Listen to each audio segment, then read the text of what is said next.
Digelapkan. Iya, uangnya itu gede, Pak. 15 triliun, Pak. Sudah dilaporkan kemana? Sudah, Pak. Sudah Di dibaresin. OJK malah difasilitasi, Pak, di OJK. Yang nangis itu rakyat. Rakyat itu hanya minta satu sebetulnya, duit saya balik. Waktu di Imlek juga sama. Pak Jokowi, Pak Jokowi, kami kasih kepada apa? 15 triliun belum dibalikin. Ini sama Wana Harta, Pak, tolongin kami. Ini adalah nasabah asuransi. Ya, nasabah asuransi artinya asuransi ini kan diawasi oleh OJK resmi. Jadi kami ini bukan perusahaan menaruh uang di sebuah perusahaan yang investasi bodong. Ya, bukan, dibedakan kami ini begitu ya, Pak. asuransi yang resmi dan diawasi oleh OJK. Halo Bapak Ibu, saudara-saudari sekalian, lovers and haters, salam cerdas Indonesiaku. Jumpa lagi kita pada kesempatan kali ini. Bagi Anda yang belum subscribe channel saya, silakan subscribe channel saya. Tekan loncengnya agar Anda dapat notifikasi setiap kali saya mengupload video-video saya. Oke, seperti Anda lihat, kembali saya memakai baju merah. Tamu saya Pak Yohanes. Ya, Pak. Nah, juga nuansanya merah ini. Merah, Pak. Itu bajunya ada tulisan tuh, hak pemegang polis korban Wana Harta Life. Tutup mulut, tutup mata, dan tutup telinga. OJK itu ya, dicoret-coret. Nah, di sini juga bagus nih. Ini cerita mengenai sendal jepit melawan buronan 15,9 triliun. Ya. Nah, ini seru nih ya, makanya kenapa kita pakai baju merah, karena ini adalah sesuatu yang hot. Oke Pak Yohanes, silakan memperkenalkan diri dulu. Ya, saya Pak Johannes Bundoro. Saya perwakilan dari Aliansi Korban Wana Harta, Pak. Ya. Jadi korban itu hampir 29.000, Pak. 29.000 itu Ya. 29.000 sudah total, benar-benar total, apa ada lagi Pak? Nah, jadi kalau menurut informasi dari kemarin audit dari direksi sendiri itu sekitar 29.000. Oh, 29.000. Ya, untuk saat ini ya, untuk saat ini yang sudah teraudit ya, nah, kurang lebih gitu. Nah, jadi total kerugiannya sudah disampaikan juga ya 15,9 triliun itu sesudah diaudit. Yang audit siapa Pak? Jadi ada audit independen, terakhir ini sudah 3 kali audit kalau nggak salah. Ya. Ya, bahkan juga setahu saya OJK pun sudah mengaudit. Ya. Nah, itu. Dan posisi saat ini ya kasnya Wana Harta tidak ada duit. Kasnya Wana Harta. Nah, nggak ada uang itu. Sama sekali nggak ada uang. Disimpulkan tidak ada uang. Wah, menarik ya. Uangnya ya sudah tidak bisa bayar lah, bisa kata. Nah, ini yang kita sayangkan. Sedangkan dia punya hutang polisi itu ya 15,9 triliun. Tapi kasnya udah nggak ada duit. Nah, itu. Oke. Kalau boleh tahu Pak, Bapak sendiri korbannya dalam arti kata secara polis yang Bapak punya gitu ya. Itu berapaan? Ya, kalau saya dengan keluarga sih kurang lebih sekitar 1 M lebih lah. 1 M lebih. Ya. Ya. Nah, Dulu Bapak tertarik masuk Wana Harta, siapa yang nawarin Pak? kalau dari saya sebenarnya ini baru pertama kali saya masuk dalam hal seperti ini, Pak. Oh, baru pertama kali? Tadinya kan di bank. Cuman pada saat itu kan ada himbauan juga untuk kita berasuransi lah ya untuk menjaga proteksi kita. Nah, akhirnya saya juga mulai ya lakukan ya itu himbauan dari pemerintah waktu itu ya. Seperti himbauan. Nah, yang paling buat saya paling interesting kan satu, perusahaan asuransi inilah kan di bawah pengawasan OJK Ya. dan punya label OJK-nya. Nah, dari saya ya itu yang menjadi panutan saya. Artinya kan OJK ini kan pemerintah. Ya. Ya kan ada tanggung jawab pemerintah. Artinya ya saya berdasarkan OJK. Kalau nggak ada OJK saya nggak akan berani masuk. Artinya kalau nggak ada OJK-nya kan ini perusahaan-perusahaan nggak jelas, gelap atau gimana kan? Nah, jadi itu yang menjadi daya tariknya cuma itu aja, ada logo OJK-nya. Oh, maksudnya Bapak ada OJK-nya, dia punya lisensi dan diawasi oleh OJK. Betul. Tapi siapa yang mengenalkan Wana Harta ke Bapak dari bank itu? Dari agent, Pak. Agennya orang Pak? Yang main bukan kayaknya ya. Kita juga nggak gitu kenal sih. Oh, nggak kenal? Ya, jadi dia direferensi oleh kakak saya. Oh, kakak saya. kakaknya Pak Yohanes mereferensikan orang ini ke Bapak? Betul. Ya, saya pikir ya udahlah, karena saya pikir ya ada OJK-nya ya kita aman kan, nggak ada masalah. Oke, ya.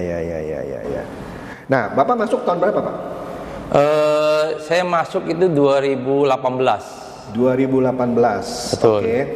Nah, itu Bapak dapat apa tuh hasilnya per apa? Per bulan atau per apa? Jadi emang kalau dari sini kan prioritasnya kita nabung dapat manfaat asuransi lah ya. Iya. Nah di sini juga diberikan juga ada manfaat bulanannya juga. Itu nggak besar kok, cuma 0,6% lah. Iya. Sebulan itu. Sebenarnya sama deposito hampir sama saat itu kan. Nah, asuransi jiwanya kalau boleh tahu berapa dapat tanggungannya? Jadi tanggungannya sesuai dengan apa yang kita asuransi yang kita masukin. Iya, Bapak masukin. Misalnya 1 miliar, ya dapetnya 1 miliar ya, kalau nggak salah. Saya pasti nggak juga. Oh. Jadi Bapak nggak perhatiin ya Bapak? Iya enggak. Oh, oke. Jadi Bapak dapat 2 benefit ya, satu asuransi jiwanya, Ya. yang kedua investasinya. Betul. Nah, investasinya itu diterangin nggak Pak? Misalnya gini, dia pakai unit link apa? Gitu. Nggak ada sih. Pokoknya nggak ada. ntar Anda dapat sekian aja. Betul. Dan itu digaransi fix per bulan atau gimana? Per bulan. Per bulan tadi berapa? 0, Waktu itu kalau nggak salah yang saya 0,6 ya, 0,6%. Sedang 0,6 per bulan berarti setahun bisa 7,2 lah ya. Ya sekitar hampir bisa ada yang 8 juga, tergantung dia ngambilnya kan Ya. berapa lama kan. Padahal waktu itu deposito kan di bawah 8 ya. Waktu itu sempat ada di 8 juga. Deposito. Waktu itu kan masih ya kan. Oh, berarti sebenarnya nggak terlalu Nggak beda jauh lah. nggak beda jauh ya. Cuman ada proteksinya Ada aja. proteksinya. Iya, itu loh. Oke. Kalau di bank kan cuma nabung, cuma dapat bunga gitu ya. Betul. Ini ada proteksinya. Oke. Nah, itu 2018 ya Pak ya. Bapak mendapatkan hasil itu berapa lama dari pertama kali masuk? Ya berarti sampai terakhir itu Februari Februari 2020. Itu pun dibayar cuma separuh sih. Oh, berarti Dan ya Bapak dapat 2 tahunan lah ya. betul. 2020. Ya. Bulan apa terakhir Bapak dapat? Terakhir yang dibayar full itu bulan Januari. Januari. Ya, Februari itu udah separuh saja sih. Nah, ketika Bapak cuma dapat separuh, Bapak komplain nggak ke Wana Artanya? Jadi sebenarnya kita juga sudah diinfokan karena pada saat bulan Januari 2020 itu tanggal 21 kalau nggak salah kan terjadi pemblokiran aset Wana Arta diinformasikannya oleh kejaksaan. Karena di sana ada indikasi bahwa mereka ada mungkin waktu itu cuma bilangnya mereka cuma sebagai saksi, jadi cuma diblokir saja sih. Dan kita disuruh nunggu, ya nunggu sampai sekarang, ya nggak sampai sekarang akhirnya. Malah saya dengar waktu itu ketika asetnya disita ya sama kejaksaan, nasabah-nasabah justru membela Wana Arta. Betul. Betul. Makanya waktu itu kita melihat kok arogansinya negara, pemerintah, kenapa ini bukan tersangka tapi kenapa bisa disita aset kita, bisa diblokir. Nah, itu yang membuat pengaduan sehingga dia bisa diblokir siapa ya? Kita nggak tahu Pak. Kita nggak tahu, tahunya kita dapat info diblokir. Kita kan waktu itu cuma berdasarkan surat yang diberikan oleh direksi kan, dia kirimin surat bahwa ini sudah diblokir. Nanti juga informasinya bulan depan dibuka. Gitu loh. Tapi waktu diblokir itu juga nggak tahu ya, maksudnya atas pengaduan siapa, atas kasus apa, nggak jelas. Nah, awalnya kita tidak tahu. Kita baru paham ada dengan kasusnya Jiwasraya dan Beni Cokro. Nah, itu kita baru tahu. Itu juga udah berapa bulan lah.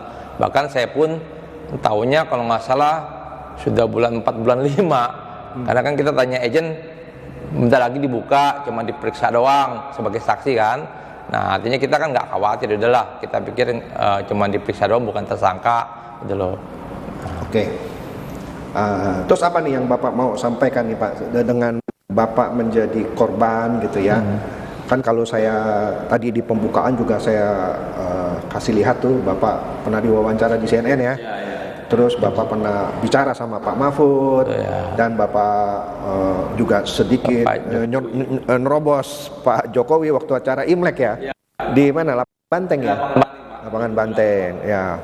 Nah, dari itu pun Pak Jokowi terakhir-terakhir ini juga memberikan kayak penegasan kepada OJK untuk menyelesaikan masalah-masalah Wana Arta, Indosuria dan lain-lain. Betul.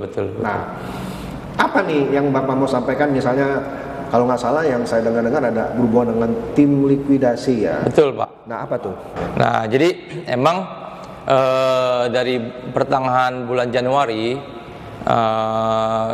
kita sudah diinfokan, ya kan. Bahkan awal dari Desember ya, kan dicabut Desember izin. tahun 2022 kan OJK menginfokan bahwa perusahaan Wana Arta ini dicabut izinnya. Dan dia juga menginformasikan kreditur yang waktu itu ada kreditur yang mengajukan PKPU pilot, tapi ditolak dengan alasan nggak bisa karena di alasan dia sudah dicabut izin, padahal dia sudah ngajuin dari jauh-jauh hari. Nah, terus akhirnya tanggal 5 dicabut izinnya, artinya kan dia harus melakukan pembubaran dan pembentukan tim likuidasi. Nah, pada saat itu kita senang apa yang dilakukan dengan OJK, bahwa ini kan mau menyelesaikan kan. Nah, tapi yang sangat disayangkan pada saat kan kita tahu bahwa perusahaan asuransi itu tidak bisa seperti bank yang membubarkan diri sendiri, melikuidasi diri sendiri. Ya. Nah, artinya dia butuh peran serta OJK. Nah, tapi yang kita sayangkan manajemen sudah mengadakan jadwal RUPS. RUPS ya, itu memang kan satu syarat kan.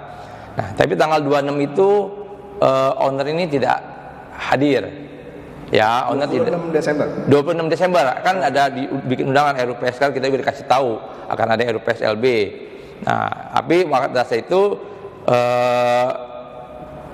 pemegang saham yang di Jakarta hadir, direksi sudah hadir, ternyata owner ini tidak hadir. Nah, padahal kan seharusnya dalam undang-undang PT kan boleh dia pakai Zoom atau apa. Iya. Ya, tapi saat itu dia tidak nampak sama sekali. Akhirnya diundur jadi tanggal 9. Nah, tanggal 9 kita tunggu lagi. 9 Januari. Nah, terus akhirnya kita tunggu.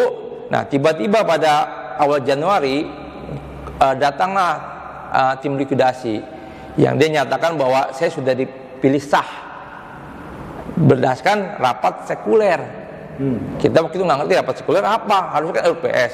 Ternyata rapat sekuler itu adalah rapat tertutup yang dilakukan oleh pemilik Wana Arta, yang saat itu kita tahu statusnya sudah jadi tersangka. Ya, bahkan sudah DPO dan sudah keluar red notice-nya tiga ini nih. 3 ini kan dia pemilik PT Faden, jadi pemilik saham terbesar lah yang menguasai Wana Arta. Nah, di situ kita terkejut, maksudnya kok bisa gitu loh, maksudnya ibarat kata pemilik ini yang sebagai buronan, DPO sudah red notice ya Pak, artinya kan sudah ini kan emang sudah, artinya sudah kalau mereka kepolisian itu keluar notice artinya kan sudah pasti tersangkanya. Nah, tapi mereka bisa memutuskan sebuah tim likuidasi ini, gitu. Artinya kan dia yang ngusul, dia yang mutusin.